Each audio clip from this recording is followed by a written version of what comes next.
Baik, Assalamualaikum warahmatullahi wabarakatuh. Sebelumnya izin memperkenalkan diri, nama saya Zahra Nafisa dengan NPM 21150611111 dari PSDA. Di sini saya akan menjelaskan terkait percobaan 3 dari praktikum sistem operasi, yaitu dengan judul deadlock. Jadi sebelum mencoba kode program, di sini saya akan menjelaskan terlebih dahulu apa itu deadlock. Jadi deadlock itu merupakan kondisi di mana setiap proses tidak berjalan lagi atau tidak ada lagi komunikasi antar proses dalam sebuah sistem operasi. Jadi, dapat diartikan deadlock adalah kebuntuan. Jadi, kebuntuan yang dimaksud ini, setiap proses yang ada di sistem operasi akan saling tidak melepaskan sumber dayanya, sehingga terjadi saling tunggu-menunggu dan eh, proses tidak bisa berjalan sebagaimana mestinya. Jadi dapat dilihat pada ilustrasi yang ada pada modul, di mana terdapat mobil dan juga jalan. Jalan ini bisa kita analogikan sebagai resource yang digunakan dan mobil bisa kita analogikan sebagai proses. Nah, dapat kita lihat bahwa keempat proses tersebut akan terhenti di tengah-tengah karena setiap proses akan menghalangi proses lain untuk melanjutkan proses kerjanya. Jadi, ketika terjadi deadlock pada sebuah sistem, maka kita membutuhkan proses rilis salah satu dari keempat proses ini. Maka ketika satu proses melakukan rilis atau melepaskan sumber daya, maka ketiga proses lainnya dapat melakukan tugasnya sebagaimana mestinya. Jadi tidak ada lagi proses yang terhambat di tengah-tengah seperti yang bisa kita lihat pada ilustrasi ini. Kemudian di sini bisa kita lihat bahwa ketika proses menggunakan sumber daya, maka proses tersebut akan mengalami ketiga proses, yaitu yang pertama, proses akan mengajukan permohonan atau request sumber daya yang dia butuhkan untuk menjalankan tugasnya. Kemudian setelah mengajukan permohonan atau request, proses juga akan menggunakan sumber daya tersebut untuk melakukan tugasnya masing-masing. Kemudian setelah digunakan, proses juga harus melepaskan sumber daya atau biasa disebut juga sebagai rilis. Kemudian di sini bisa kita lihat resource atau sumber daya itu terbagi menjadi dua jenis, yaitu ada resource preemptible dan juga resource non-preemptible. Nah, pada resource preemptible ini, resource dapat diambil dari proses yang sedang memakainya tanpa memberi efek apapun pada proses tersebut. Artinya, setiap proses yang menggunakan resource preemptible tidak akan menunggu untuk menggunakan resource tersebut sampai selesai, namun bisa dirilis untuk proses lain ketika dibutuhkan. Kemudian jenis yang kedua yaitu ada resource non-preemptible, di mana resource ini tidak dapat diambil dari proses yang sedang membawanya karena akan menimbulkan kegagalan komputasi. Nah, resource yang non-preemptible ini yang akan sering menyebabkan deadlock antar proses pada sistem operasi. Jadi, uh, langsung saja kita coba kode program yang ada pada modul untuk melihat bagaimana deadlock tersebut terjadi. Di sini saya sudah menyiapkan keempat program pada compiler. Di sini ada program 1, program 2, program 3, dan program 4.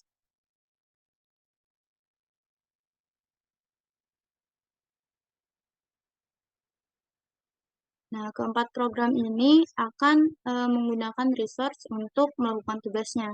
Nah, di sini program 1 itu membutuhkan resource 1, kemudian ada wait, lalu resource 2.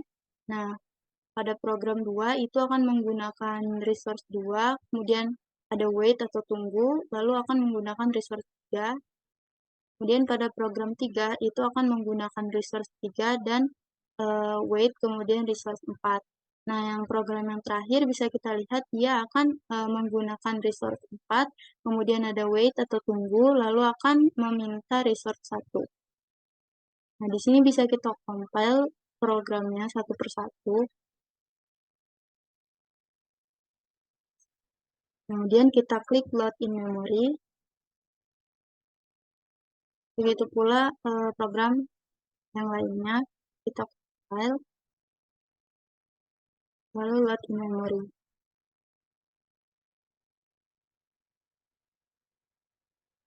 Program 3,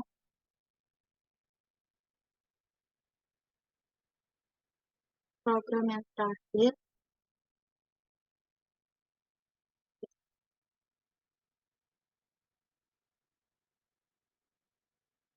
jika sudah dikompil keempat program, maka bisa kita lihat di CPU simulatornya akan muncul keempat program tersebut pada program list.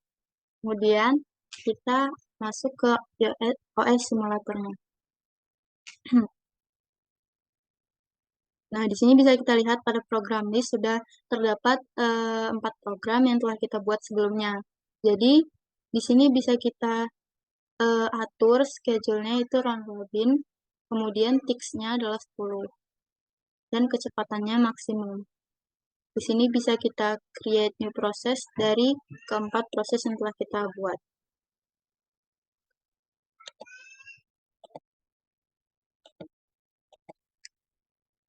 Nah, setelah kita create proses, keempat program tersebut akan muncul di ready process atau ready queue.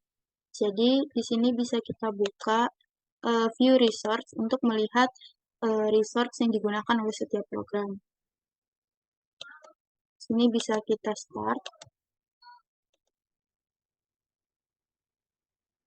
Nah, dapat dilihat bahwa research 1 akan digunakan oleh program 4 atau program 1, digunakan oleh 4 atau program 1, kemudian research 2 itu digunakan oleh 5 atau program 2, kemudian research 3 digunakan oleh 6 atau program ketiga, dan research 4 akan digunakan oleh 7, yaitu program keempat. Nah, di sini bisa kita lihat bahwa terdapat pendeteksian deadlock, yaitu ada keempat resource yang mengalami deadlock. Di sini bisa kita lihat show deadlock process. Nah, di sini bisa kita lihat deadlock-nya itu akan membentuk circular di mana pada research 1 itu digunakan oleh proses 1. Sedangkan proses 1 membutuhkan research 2 untuk melanjutkan pekerjaannya. Nah, research 2 ini sedang digunakan oleh program proses 2, sedangkan proses 2 membutuhkan research 3. Dan begitu seterusnya sampai membentuk lingkaran seperti ini. Jadi, ketika deadlock sudah terjadi pada keempat proses, hal yang bisa kita lakukan yaitu adalah merilis salah satu research yang digunakan oleh proses. Di sini misalnya kita rilis research 1.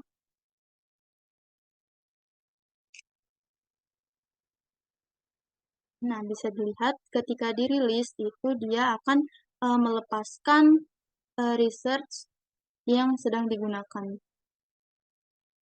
Sini bisa kita lihat program akan berjalan satu persatu.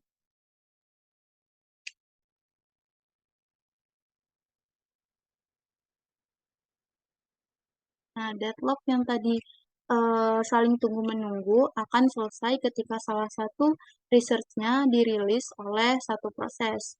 Kemudian di sini dapat kita lihat ada ketiga metode pencegahan dari terjadinya deadlock pada suatu sistem, di mana ada prevention, recover, avoid, dan detect. Nah, di sini bisa kita coba sebelum kita memulai program tadi. Jadi di sini bisa kita checklist salah satu metode yang ingin kita gunakan untuk mengatasi deadlock. Misalnya di sini kita coba disallow hold and wait pada metode prevention. Kemudian kita close dulu. Nah, di sini bisa kita buat ulang programnya.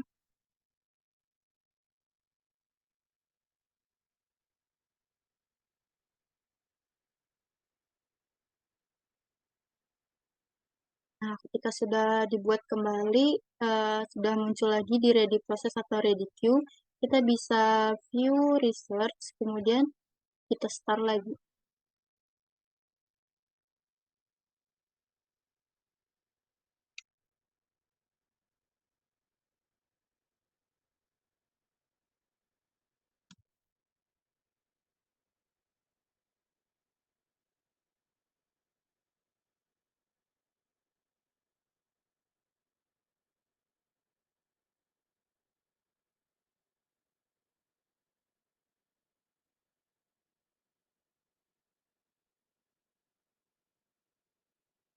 Di sini kita tunggu beberapa saat sampai prosesnya selesai.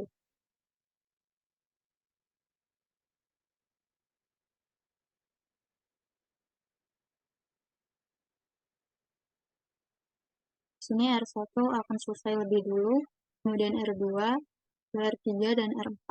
Jadi, ketika kita menggunakan metode disallow, hold, and wait pada prevention, deadlock yang tadinya terjadi oleh keempat proses tersebut akan selesai. Karena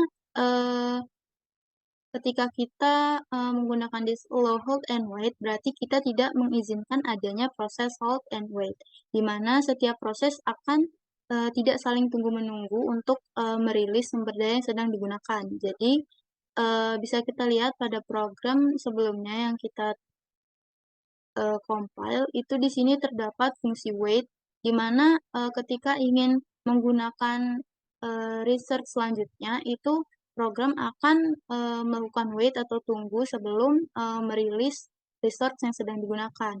Nah, ketika kita menggunakan disallow, hold, and wait, maka proses deadlock tersebut akan selesai, karena tidak ada fungsi wait yang digunakan oleh keempat proses tersebut.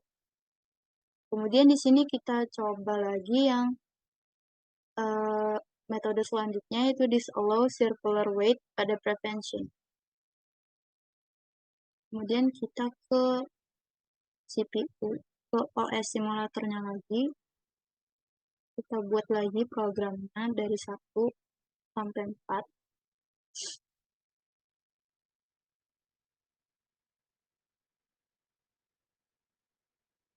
Nah, kita lihat lagi di sini.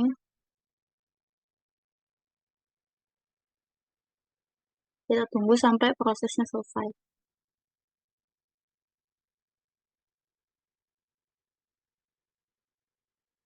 Nah, di sini bisa kita lihat ketika menggunakan disallow circular wait itu masih terjadi deadlock. Di sini ada warning process deadlock is detected. Nah, karena yang kita gunakan adalah disallow circular wait atau disallow circular wait karena akan terjadi deadlock pada keempat proses ini karena yang membuat terjadinya deadlock itu adalah fungsi wait yang digunakan pada setiap proses, sehingga akan terjadi saling tunggu-menunggu dan setiap proses tidak bisa berjalan. Nah, ketika kita menggunakan disallow circular wait, maka penyebab dari deadlock tersebut tidak diselesaikan.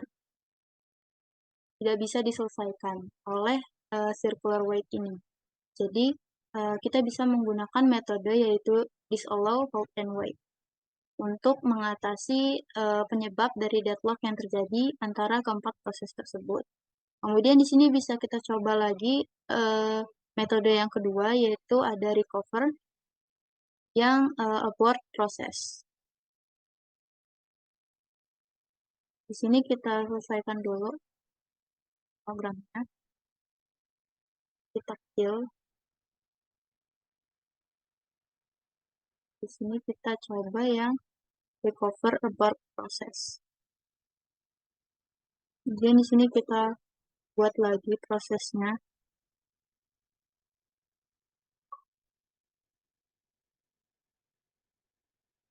Di sini bisa kita start dan kita lihat bagaimana proses berjalan.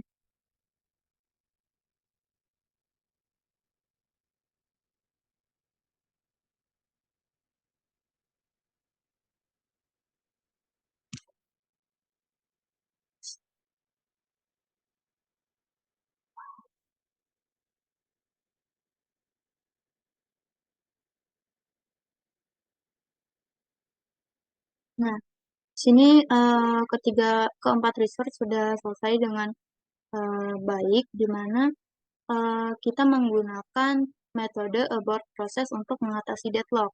Ternyata ketika kita menggunakan abort proses, maka program bisa berjalan dengan baik tanpa terjadi deadlock, karena abort proses akan menghentikan proses yang menyebabkan terjadinya deadlock, di mana ketika program tersebut dihentikan, maka program lainnya akan berjalan sesuai dengan semestinya, di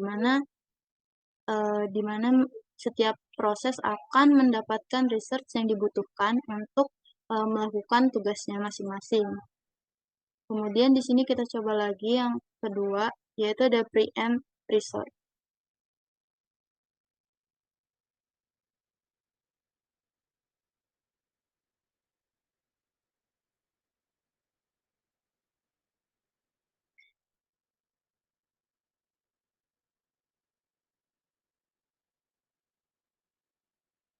Di sini kita mulai.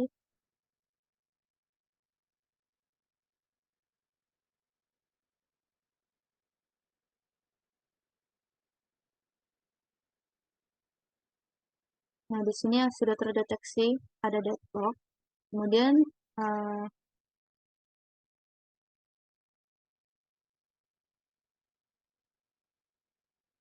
sini akan selesai satu-satu, mulai dari R2, kemudian R1, lalu R4, dan R3.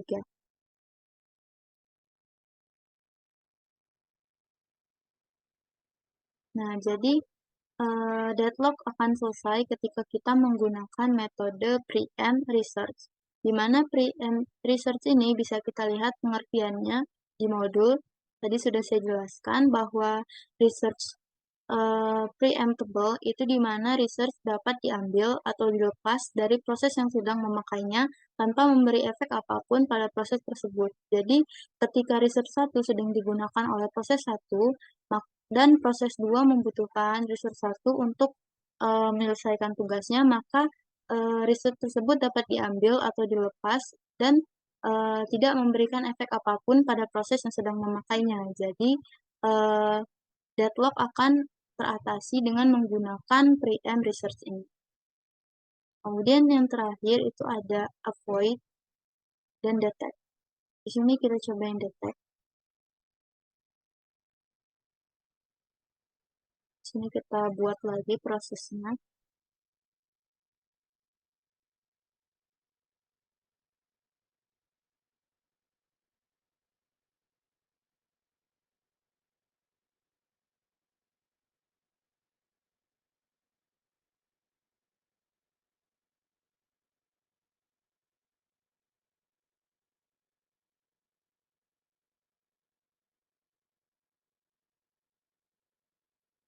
Di sini kita start.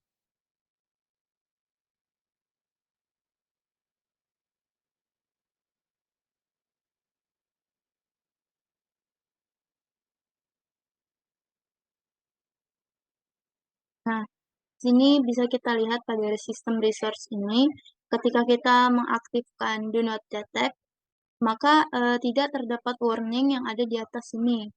Padahal keempat research ini mengalami deadlock, di mana dia di sini research 1 digunakan oleh 4, sedangkan di-request oleh program 7. Sedangkan program 7 ini menggunakan research 4 dan research 4 di-request oleh program 6. Jadi sebenarnya keempat proses akan mengalami deadlock. Namun karena kita mengaktifkan do not detect, maka tidak terdeteksi adanya deadlock pada keempat proses tersebut. Sehingga tidak ada warning yang terdapat di bagian atas sistem research tersebut. Baik, kesimpulan dapat saya ambil dari percobaan kali ini yaitu deadlock merupakan kondisi ketika setiap proses saling tidak melepaskan research atau sumber daya yang sedang digunakan, sehingga terjadi proses saling tunggu-menunggu antar proses. Nah, ketika saling tunggu-menunggu, maka setiap proses tidak bisa berjalan dengan semestinya dan tidak ada lagi komunikasi antar proses pada sistem operasi. Jadi untuk mengatasi terjadinya deadlock itu kita bisa melakukan rilis salah satu proses atau salah satu research yang digunakan oleh proses hingga ketiga proses lain itu bisa berjalan. Kemudian untuk mencegah terjadinya deadlock itu bisa menggunakan ketiga metode yang ada di bawah ini, yaitu ada metode prevention, kemudian ada recover, dan juga ada avoid. Baiklah, di sini saya akan menjelaskan terkait metode banker yang digunakan untuk mengelola proses dan juga research dalam sebuah sistem operasi. Jadi, di sini terdapat 5 proses, yaitu ada P0, P1, P2, P3, dan P4. Kemudian di sini ada 3 research, yaitu dengan tipe A, yaitu ada 10 instance, kemudian B 5 instance, dan C 7 instance. Jadi di sini terdapat tabel, yaitu ada tabel proses, kemudian ada allocation. Jadi allocation ini merupakan total research yang sedang digunakan oleh setiap proses. Kemudian di sini ada tabel max, di mana max ini merupakan total jumlah research yang dibutuhkan suatu proses untuk menyelesaikan tugasnya. Kemudian di sini ada available atau work. Jadi available atau work ini merupakan jumlah research yang tersedia untuk digunakan pada setiap proses. Kemudian di sini ada need, yaitu merupakan hasil dari max dikurangi allocation. Jadi need ini merupakan research yang dibutuhkan sisa research yang dibutuhkan suatu proses untuk dapat menyelesaikan tugasnya. Jadi, di sini bisa kita lihat ada tabel update work, di mana di sini akan berisikan research yang available untuk setelah setiap proses itu diselesaikan. Jadi, di sini langsung saja kita coba di proses 0. Di sini bisa kita lihat bahwa research yang available itu ada 3, 3, dan juga 2. Jadi proses 0 ini membutuhkan research yaitu sejumlah A7, B4, dan C3. Di sini bisa kita lihat aturannya bahwa ketika jumlah research need itu kurang dari work, maka proses tersebut berjalan. Namun ketika jumlah research yang dibutuhkan itu lebih besar dari jumlah research pada work, maka proses akan tertunda. Jadi proses 0 ini bisa kita lihat bahwa research need-nya itu lebih besar dari research yang available. Di sini ada 7, yaitu lebih besar dari 3, kemudian ada 4 lebih besar dari 3, dan 3 lebih besar dari 2. Maka proses 0 ini akan kita tunda terlebih dahulu. Kemudian kita akan berlanjut ke proses yang kedua, yaitu ada P1. Jadi pada P1 itu research yang dibutuhkan itu ada 1, 2, dan 2. Nah, di sini research yang dibutuhkan itu kurang dari available, di mana itu 1 kurang dari 3, 2 kurang dari 3, dan 2 sama dengan 2. Jadi proses 1 ini bisa kita selesaikan lebih dulu. Di sini jika kita selesaikan, maka research yang ada di allocation ini akan kita tambahkan ke variabel ke research available dan kita taruh di update work. Jadi di sini bisa kita lihat bahwa yang available itu ada 3, 3, 2. Ketika ini kita berjalan, ketika proses 1 ini berjalan, maka allocation ini akan kita tambahkan ke sini. Jadi update work-nya itu jadi 5, 3, dan 2. Nah, setelah kita update work, kita lanjut ke proses selanjutnya, yaitu ada P2. Jadi P2 ini membutuhkan jumlah research yaitu adalah 6, 0, dan 0. Nah, di sini kita akan membandingkan dengan update work, bukan work yang available sebelumnya. Jadi, di sini yang update work-nya itu ada 5, 3, dan 2. Jadi, research yang dibutuhkan itu lebih besar dari update work, sehingga ini kita tunda. Kemudian di sini proses 1 tadi juga kita tunda. Nah, kemudian kita akan berlanjut dulu ke proses yang ketiga. Nah, proses yang ketiga ini membutuhkan research 0, 1, 1, yang dimana proses yang dibutuhkan ini lebih kecil dari research yang available. Jadi di sini kita tulis proses tersebut berjalan. Nah, ketika proses ketiga ini berjalan, maka research yang ada di allocation ini kita tambahkan lagi ke update work. Jadi di sini research-nya menjadi 7, kemudian di sini 4,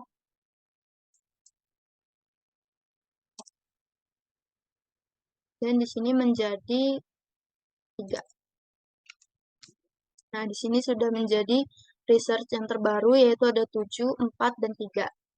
Nah, di sini kita lanjut ke proses yang keempat. Nah, pada proses keempat ini, need-nya atau research yang dibutuhkan itu ada 4, 3, dan 1. Nah, bisa kita lihat itu 4 lebih kecil dari 7, 3 lebih kecil dari 4, dan 1 lebih kecil dari 3. Jadi proses ini bisa berjalan. Kemudian setelah proses 4 ini berjalan, kita bisa tambahkan lagi allocation ini ke update work. Jadi di sini bertambah jadi 5. Nah, di sini sudah selesai sampai bawah, maka kita akan kembali lagi ke proses 0 untuk menjalankan proses tersebut. Di sini need-nya itu ada 7, 4, dan 3. Artinya resource yang dibutuhkan itu lebih kecil dari work yang ada di update work ini. Jadi proses 0 ini bisa berjalan. Yang tadinya kita tunda, sekarang bisa berjalan. Nah, karena proses 1 sudah berjalan, maka kita langsung ke proses kedua. Nah, di sini sebelumnya kita tambahkan dulu jadi 5. Nah, kemudian di sini sudah berjalan, kita langsung ke proses kedua. Nah, pada proses kedua ini yang dibutuhkan yaitu ada 6, 0, dan 0. Nah, bisa kita lihat bahwa resource yang dibutuhkan itu lebih kecil dari resource yang available. Jadi ini yang tadinya tertunda bisa kita jalankan. Nah, karena setiap proses sudah berjalan, di sini kita tambahkan dulu update work-nya jadi 10. Kemudian di sini tetap 5, dan di sini ada 7. Nah, karena setiap proses sudah berjalan, maka jumlah di update work ini akan sama dengan sebelumnya, di mana A itu akan memuat 10 instance, B akan memuat 5 instance, dan C akan memuat 7 instance. Baik, sekian penjelasan saya terkait percobaan 3 dari praktikum sistem operasi, yaitu deadlock. Jika ada kesalahan, saya mohon maaf. Saya akhiri. Wassalamualaikum warahmatullahi wabarakatuh.